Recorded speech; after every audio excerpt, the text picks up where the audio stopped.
I have a plan to travel the world a little bit while I'm doing this YouTube tech thing. So I'm selling my house, then I'm moving to Hawaii, and then after Hawaii, I'm moving to Austin, Texas, and then after Austin, Texas, I'm moving to Japan or Switzerland. We'll see, and just kind of take it in an environment before I actually do developer advocacy full time. Hi y'all, and welcome to Muko's Corner. Muko's Corner is a show about leading a life that feels more you in your life and tech career. I'm your host, Mayuko, and invite you to come in, sit down, maybe get some hot chocolate because 'tis the season, and enjoy the show. So today on the show, we have none other than Jeremiah Peoples. He's a software engineer with a self-taught background who also makes content online about tech and lifestyle. He recently is taking a kind of a break from Air Force stuff to do full-time YouTube, which we were just talking about before the show, so I'm really excited to talk about that. Hey, Jeremiah, how's it going? It's going well. Bit overwhelmed with life, but happy to be here. Yay! Well, I'm so glad you're here. I think I probably asked on Twitter, I was just like, who should be on my show? And then I think you were like, me. And I was like, yeah, no, duh. Why not? So, Jeremiah, we've known each other we've seen each other on the internet for a long time, but I think we started talking to each other more in the last few months or something. You were in my self-taught developer video. We've synced once or twice outside of that. I'm genuinely so happy to share the space on YouTube with you and content and stuff like that. Your stuff is so funny. Your skits are so good. So amazing. Thank you. I was just watching your imposter syndrome video too about how you overcame imposter syndrome at your first internship at VMware, which I thought was so good. I love the way that you tell the story. So fan of you and your content. So I'm glad to just kind of hang out and talk and chill on Muko's Corner today. Same here. Yeah, I think you and Jarvis were the first two engineer YouTubers that I watched to really get inspired to become a software engineer. This was back when you were at Patreon years ago. The good old days. The good old days. Yeah. Well, so this episode, we're actually filming this in early November, but it's likely going to come out in mid-December-ish. So holiday time, getting ready for 2022 time. So Gotcha. I want to ask you, Jeremiah, how's your year been? How has 2021 been for you? 2021 has been pretty great. I'm teaching, which is really amazing. I'm leaving the military, so I need to hire replacements. So I had to hire a replacement. I get to teach them all of the things that I've been learning over the last 2 years, which is my favorite thing to do, is the teaching. That's awesome. I mean, they say that one of the ways that you really know a concept, or one of the ways to really reinforce a concept, is to teach others. And so that sounds fun. That's cool too that you get the chance to actually train somebody so that there's not a big gap in knowledge or anything like that. Right. Yeah. It's a long.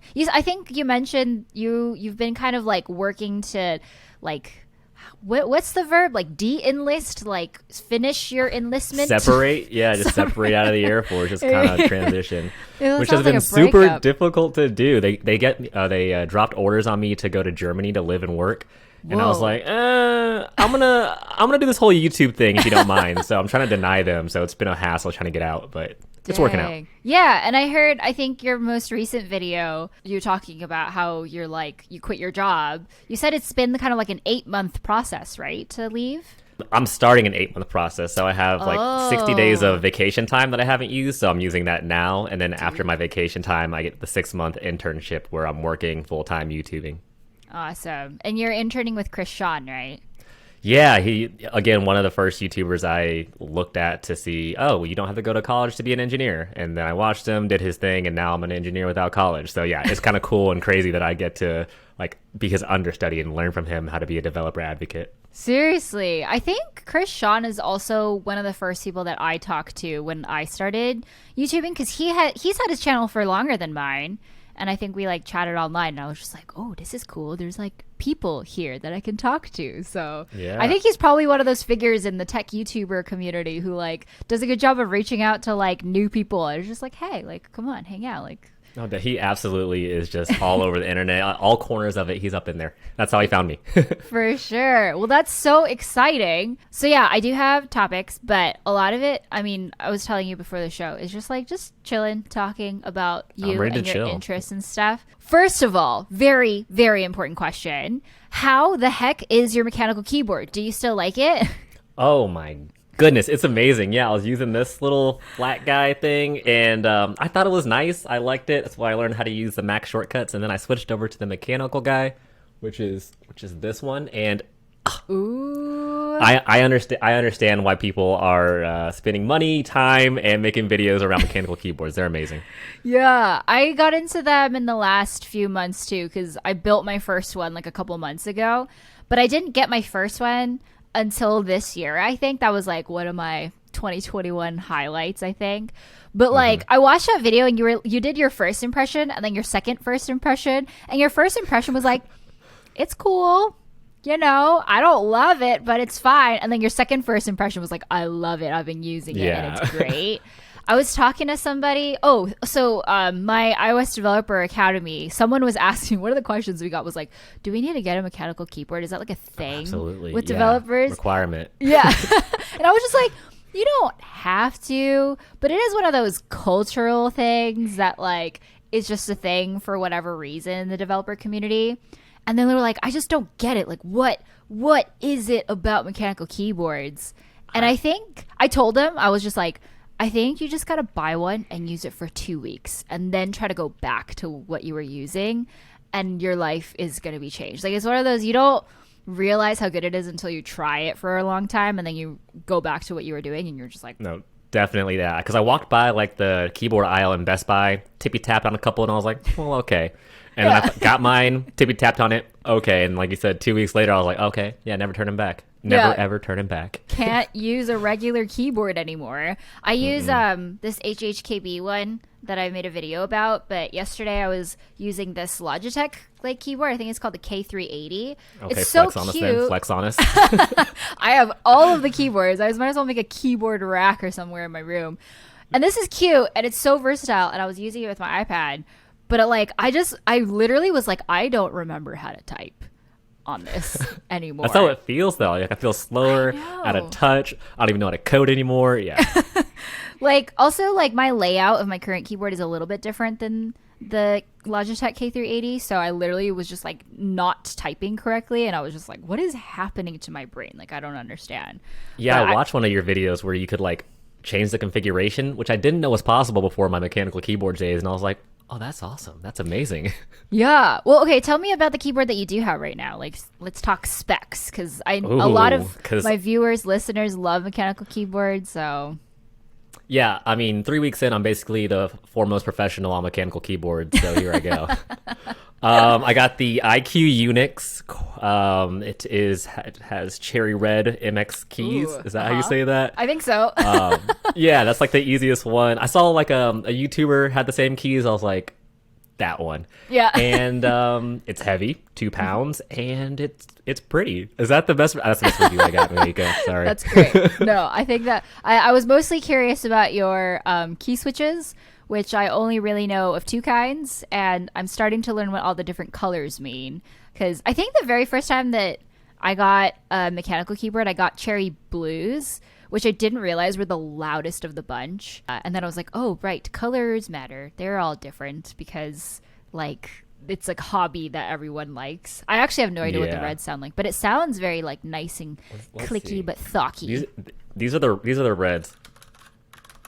Ooh, it sounds good. It sounds. I mean, it's thocky.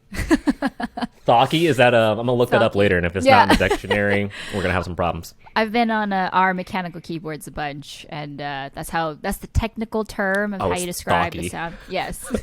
I also get a lot of like random like 20-second mechanical keyboard videos on my YouTube algorithm now. And it's all just like, how does this $10 keyboard sound more thocky than my $300 one? And but you watch them though, because you're like, I know. I'm thocky. Like, yeah, I'm like, this is not something that I've ever considered, but you're right. How? Extra thocky.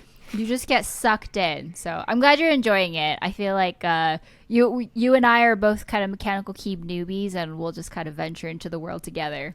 Absolutely. All right. Well, okay. Now let's talk YouTube because I don't get to talk to a lot of other tech lifestyle YouTubers because there's not a lot of us out there. There is not a lot. Yeah. Yeah. We've talked about this before, I think one-on-one and stuff, but I wanted to just like talk more in depth, I suppose, especially as you're kind of doing this whole 6-month full-time YouTube thing. But let's start with kind of what got you started on YouTube. Like watching you're such a natural at like entertaining and being on the camera and stuff like that. So like tell me a little bit of the background of like how you got started, your inspirations, how you think about video content, just like brain dump. All right, so I think I'm like a perfect mixture of my parents. My mom, Pam Peoples, is a radio talk show host, so that's where I get my communication from. And then my dad is a ex-veteran and as well as a IT specialist. So I'm like right in between a YouTuber tech lifestyle person. Seriously, you were literally a mix of your parents, like, but like Absolutely, in 2021. right Yeah, that's so cool. Did they encourage you to start YouTube? Not really, but I mean, they encourage me for everything. They're super supportive. But actually, the imposter syndrome video is the first script that I ran past my mom, and she was like, tweak this, engage here, do similes. And then I think that was probably one of the best scripts I've ever written for a video. Dude, that script was really good. I was watching it, and I was just like, he definitely scripted this, right? Because like I think your delivery was also great too. It sounded like you were just telling me a story. And it didn't sound like you were reading off of a script, but I was like, damn, this is You got really, Mama really Peoples good. to thank for that one. Dude. Yeah, we've talked about your mom before. She's been a radio host for a long time, right? Right, yeah. One day she did like a contest to try to be on the radio, and then the radio station liked her, and that's what she's been doing for the last 12 years, I guess. That's so cool. Shout out to, you said your mom's name is Pam? Yeah. Pam Peoples. Hi, Mom. That's amazing. And then the whole YouTube thing, so you and Jarvis and Chris, like you guys together inspired me to get into tech. Chris inspired me to get into tech, and then you and Jarvis inspired me to like document it. And I just wanted to show people like what I was doing with tech and how I was failing, what I was learning at, and just see and be just very transparent with the world of the good things that I'm going to do and the bad things that I did. I absolutely love that. Like, first of all, so honored that I have been a part of your journey in all of this. Like, never would I have ever thought that, like, there would be more YouTubers that came as a result of me being a YouTuber. So thank you for having me in your life. It's weird to say, but all right. I know. Secondly, I think that's awesome. Like, I think especially in kind of the YouTube space and stuff, like a lot of people talk about like, oh, like we don't need another beauty YouTuber or a travel YouTuber or a camera YouTuber or a tech YouTuber. But I think what's great about it is that everyone brings a different flavor of their own life, and talking about the challenges that they've experienced or what's on their mind or what creative things come out of their brain is just like different from person to person. So even if we make similar types of content, yours and my content are inherently different. Like we literally made keyboard videos like same-ish time this year, but they feel so different even though we're in the same vertical, which I think is so cool. So I'm just glad that you decided to take that leap, really, and like documenting that whole like self-taught software engineering journey too, I think is incredibly valuable for anybody who's wanting to get into this space. Right. And like my start was like super intentional. Before I even started recording, I looked at someone who has done it before, the YouTube thing and the coding thing, and I'm like, how do I do exactly what they did and then put my own flavor on it? So that's exactly what I did. I studied your videos, I studied Jarvis videos, and a lot of them are similar, and I felt bad at that at first. And then I went to like this web conference and was like, people care about your opinion on certain things, and that's why these videos keep getting certain views, and people like to hear other opinions on the same topic. 100%. Yeah. Like we're all so different, and there's so many different ways to go into tech and also just different ways to make YouTube videos and tell your own story. So yeah, 100%. That's incredible. Yeah, I think where did I want to go with this thought? I also woke up at 5 a.m. today because which is my brain is just like, girl, you've been awake for 6 hours and it's not even noon, so it's a little bit like sputtering in there, but lunch is coming. No. So. Flip flop, because I have a question for you, because I know you do. Okay. I know you do YouTube full time, right? I've seen you on the internet a couple times a year. How was it like trying to get your start of like, hey, I don't work for a company, I don't got to be there at 9, and I'm now just my Yuko and I work for myself and I can wake up whenever? Because in my Oh my first couple of gosh. weeks working for myself, it has proven a bit challenging just to stay on schedule.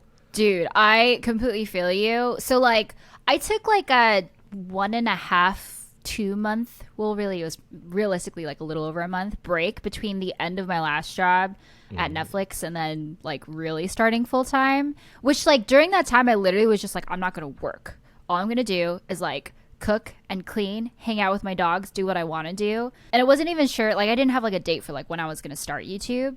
But when I did start YouTube, it was like, okay, like I'm doing this. Felt a lot like I was just soaring through the air with no life jacket, no roller coaster to sit on. Like it felt like I just didn't have anything to grab onto because there was no structure versus like in a work setting, right? It's just like, okay, you can ask mentors, you can ask your manager. Like Right. there's probably a document of expectations or like something that you can plug into.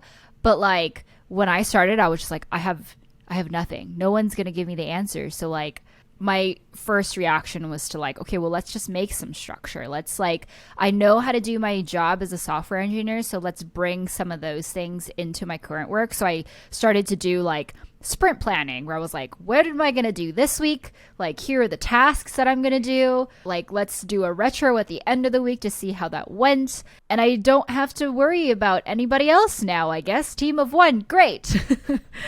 Which did to help. Like, I mean, that's still how I operate today.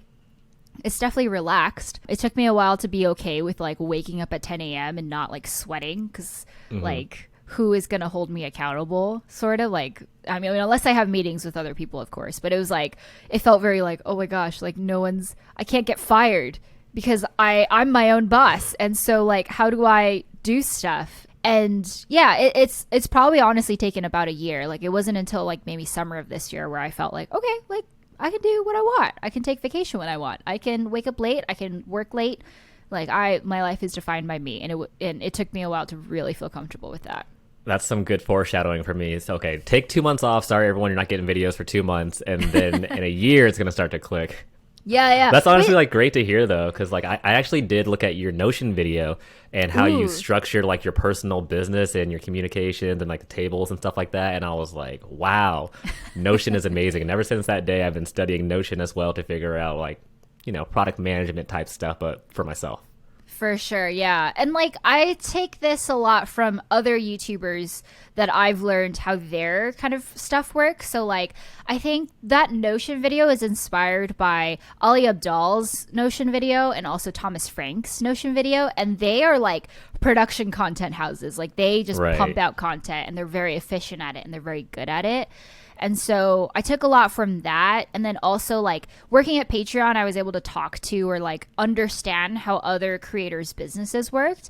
And there was a certain thing I was just like, oh, it's a business. And like tech is also business. And so like it's a similar sort of like a lot of big content channels do like quarterly planning or monthly planning or like and every video is a project or a product, right?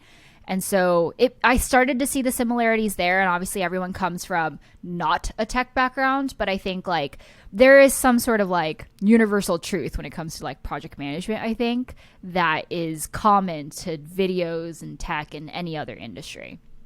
Yes, it's weird. I'm seeing like my techness, all of my agile, my retros, all of that mentality is like becoming helpful in my personal content creation. So I have tech to thank for helping with my YouTube, and YouTube helps my tech. So that's kind of like a nice little handshake of a For sure. Sometimes I'm just like, I am so glad that I have a tech background before I went into YouTube because like some of the intangible skills, you probably resonate with this of just like you get really good at like studying and learning things on your own because that's literally what you're doing as a software developer. And so like especially when it comes to like content creation, it feels a little bit like no challenge is too big because at the end of the day, you can always Google it, you can always practice it because that's also what you do with code. Absolutely, yeah. It's like it's very daunting for sure, but the people who are software developers like to study things, like to learn little bits and pieces of tips and tricks to accelerate performance and productivity. So yeah, I am excited when I don't know how to do something on Final Cut Pro, or I'm excited when I don't know how to do a certain edit or film this thing. And I need to learn it because we know how to use Google. For sure. I mean, the fact that you were like, I studied Notion, I studied these videos. I think that's that's a skill, and I think like having that curiosity or determination to learn new stuff is greatly fostered in like software development. And so I have no doubt that you're gonna figure it out. You're gonna be fine. Well, okay, so like one thing I want to know is, where are you at right now in your journey? Early November.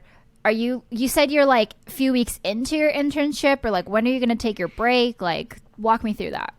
All right. So right now, early November, and I just started my vacation time. So I'm trying to use as much as my 60 days of vacation before I start stuff. But it's not a real vacation because I'm still figuring out how to work with sponsors and YouTube and do all that stuff. So maybe I should take a break.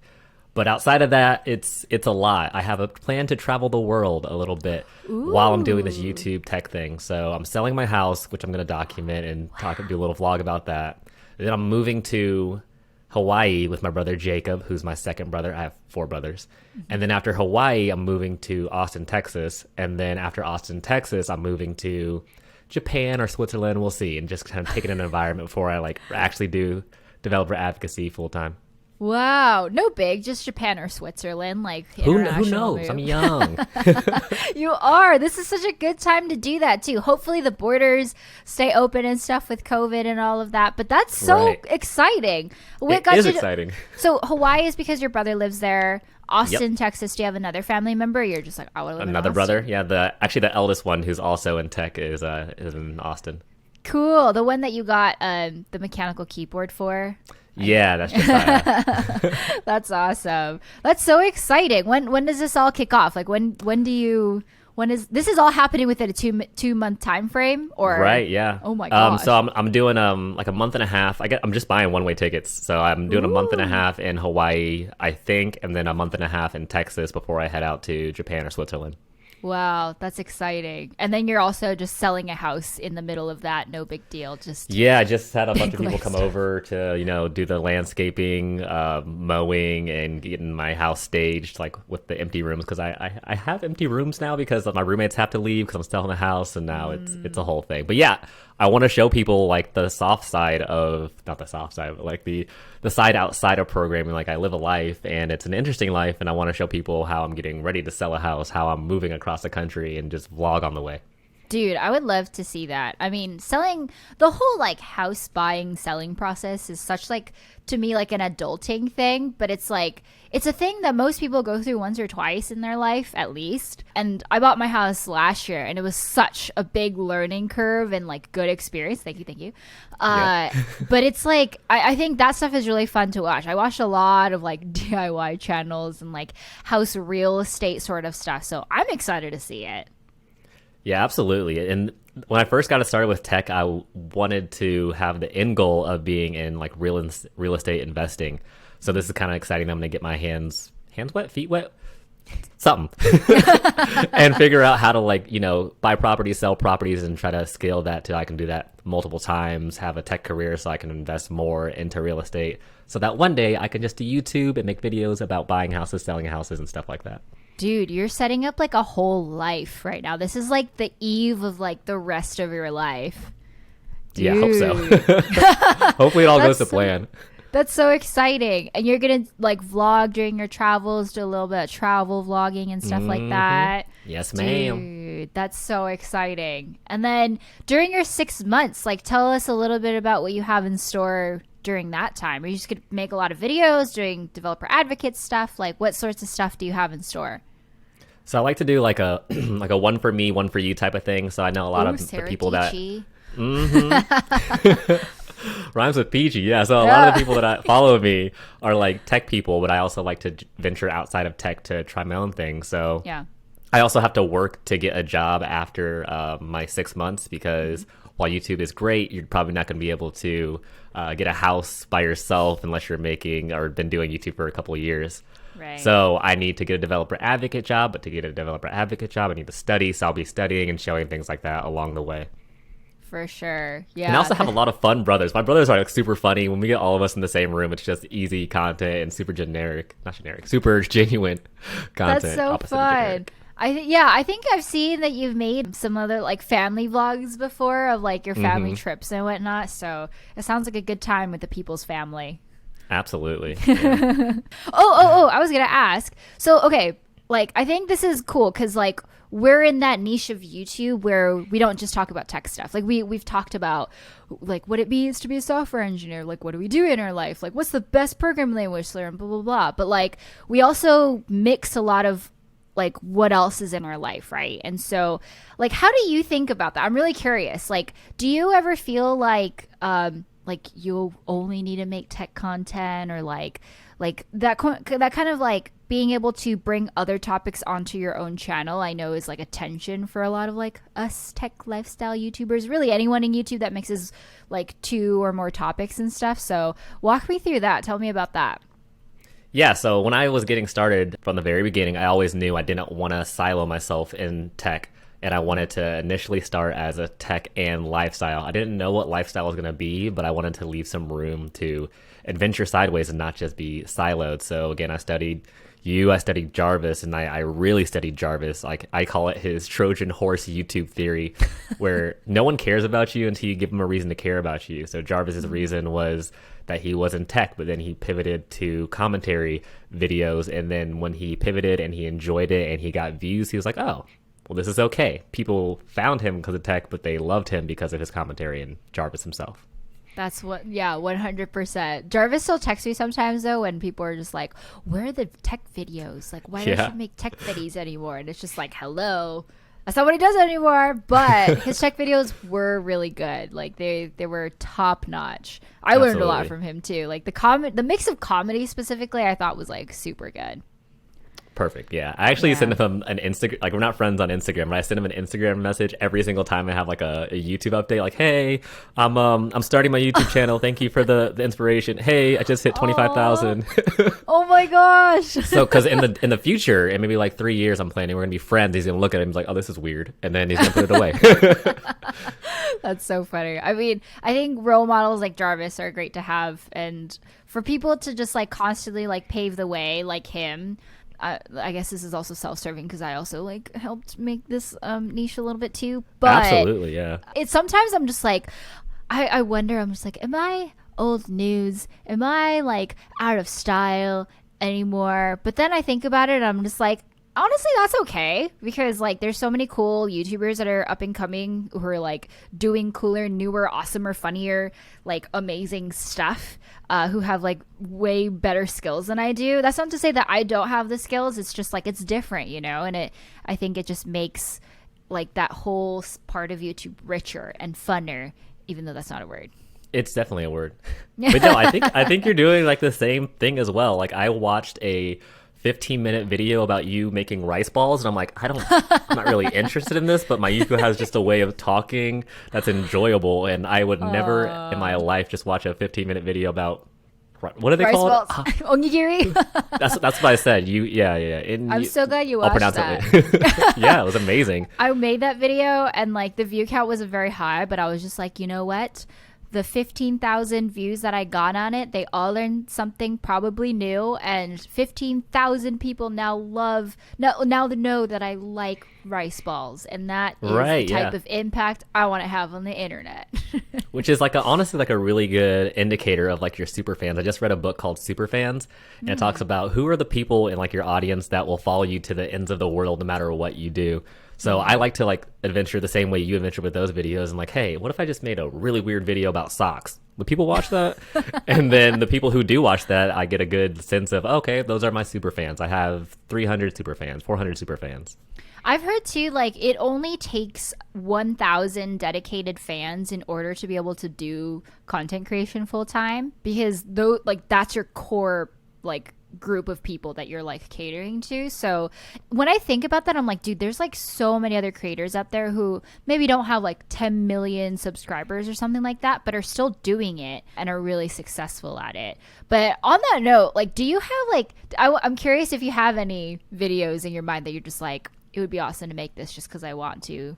I don't know if it's the socks video or like So when I first got it started, I was living in Santa Monica, Los Angeles area, and I actually was in between doing like a lifestyle type of channel versus like a public prank type of channel. I'm not sure if you've seen That Was Epic Ooh. or Cody Strong vlogs, whatever. But they like just go up to random people and they just interact with them. They're like, "Hey, what's your favorite color?" And then just interact with random strangers or give them money and see how they react. I really wanted to do that, and that's something I still might do in the future, but COVID hit, and I was like, I guess I'll make videos about coding. Yeah. What kind of like style do you think you'd have? Like, what kind of questions would you ask? I would just like try to make people. This sounds terrible. Like make people uncomfortable with how forward I am, because I mean I am a forward person. I would just like go up to a stranger and just like randomly start talking to them. So I just like want to like record those interactions, make them laugh, make everyone watching laugh, and just have a nice lighthearted type of videos. I love that. I was interviewed on the street the other day by like a random YouTube channel too, by like a man who's very tall, and I was wearing a mask, and he was just like, "Can I buy your mask for 1 golden Canadian coin?" And I was just like, "No." And it was really awkward because I was just like answering these questions really logically, and this guy was just like towering over me, and I was just like, I don't know what to do here, even though I know what he's doing, because like I know how YouTube works, but also this is like interesting and weird. And then it stayed on my mind for like the whole day. I'm pretty sure they're not going to use my footage, but it was an interesting experience to be a part of one for sure, from like the interviewed side. Yeah, there's a right way to do that and there's a wrong way to do it. That's why I was like trying to target or go on like college campuses, because more college people are more likely to engage with you. And then the guy that I watched, who I again studied, That Was Epic, and he started off getting the views in with like trying to get girls' numbers really funnily, but now he's doing a super awesome thing where he gives away like thousands of dollars, $10,000. Hey, can I pay your rent? And they're like, hey, you want this car? Like the Mr. Beast style stuff. And he got to do that because of the number thing. And I think it's really cool to like be nice on camera and that be your full-time job. Oh, for sure. There's that one TikTok channel that's gotten huge recently about the guy who like goes up to random people in their cars, like luxury cars or mansions, and they're like, "What do you do for a living?" I love that, because I always wonder that when I go to like really like nice, like very mansion rich areas. I'm like, what do all these people do for a living? Like, how are there so many wealthy people, and what do they do? It's so weird now that like the people in the cars used to be like the cool people, but now when he approaches them, they're like, "Oh, you're that guy," and he's just like holding an iPhone. I'm like, wow. I know, he like his reputation exceeds him. Like, I think I remember there was one where like there was a manager for like some TikTok stars. I think it was like the manager of like Charlie D'Amelio, is that her name? Don't at me, I'm a millennial, I don't watch TikTok.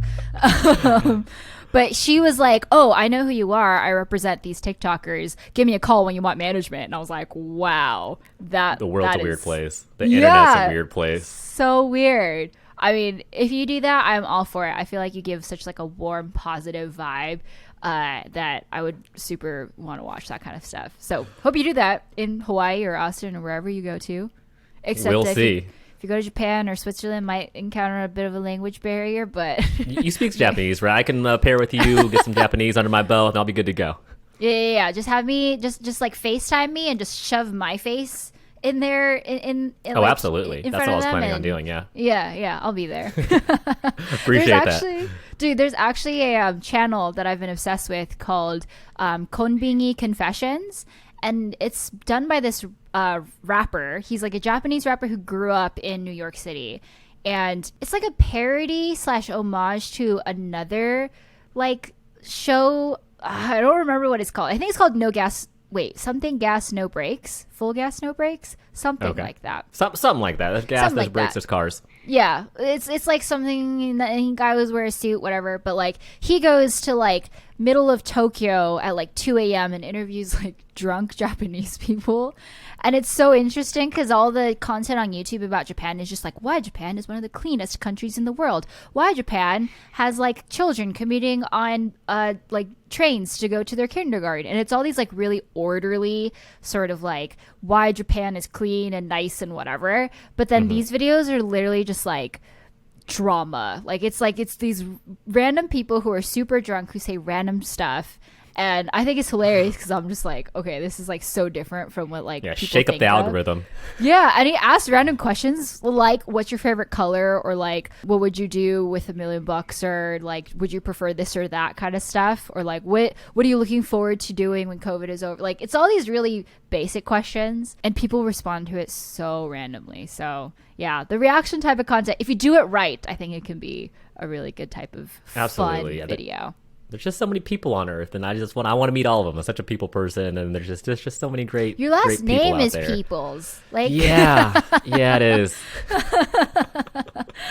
Amazing. Well, okay. To wrap up, this has been super fun. It's Absolutely. so fun talking to you, Jeremiah. But I think it'd be fun / I always want to leave these episodes. Hopefully, viewers, you've had fun. Listeners, you've had fun too. But you've been going through a lot of big life changes and stuff. And I feel like there is probably a nugget of advice in there that you have for anybody who's also thinking about making any big jumps or leaps, or is currently in the middle of doing so. Do you have any advice for those folks? Any words of wisdom that you have? Yeah, I mean, life is big, life is scary, and it's a lot to try to take on all at once, but you're never going to learn until you try. So I always preach fail early, learn often, and get out there, fail, because that's the only way you're going to learn, and you got a lot of years. So you're probably going to learn a lot. You're not going to get it perfect the first try. My first video was terrible. It was my phone propped up against a book with no lighting, no audio, and it performed like the best out of my whole entire channel. And I never would have started, I never would have had this channel unless I propped that book up. So fail early, learn often. I love that. You can buy that on Jeremiah's merch store if you'd like to sport it somewhere, because I just saw your merch store and it's fire. Yeah, actually, I haven't announced it yet, but I guess by the time this video is up, it'll be up. But yeah, that's what I say. Yeah, the whole like iPhone propped up against a book thing is interesting, because also one of my most like viewed videos, I think it's the 6 reasons why I love being a software engineer video. I think it's probably like the second ever video that I made, is also iPhone propped up against a window video. Funny how that works, right? I know. I watch it and I cringe, and I'm just like, oh my God, I don't know how to read the audio, lines. the lighting, yeah. Yeah, Same here. like, I'm with you on that one. Everything is bad, but it's got like I think it actually might have 1 million views at this point. So I'm 100% with you there. Fail early, learn often. Is that what it is? That's the one, Mayuko. Love it. Well, Jeremiah, thank you so much for being on the show. Where can people find you on the internet? I'm pretty much Jeremiah Peoples everywhere besides Twitter. I'm We the Peoples there. You can find all of his information in the description box down below or in the show notes. You can listen to this episode of Muko's Corner as a podcast through your favorite podcasting app. Thank you again so much, Jeremiah. I'm going to have you on the show again, because I feel like we could just talk for hours on whatever stuff. So best of luck to you. Thank you for coming on, and I'll talk to you soon. Yeah, thanks for having me.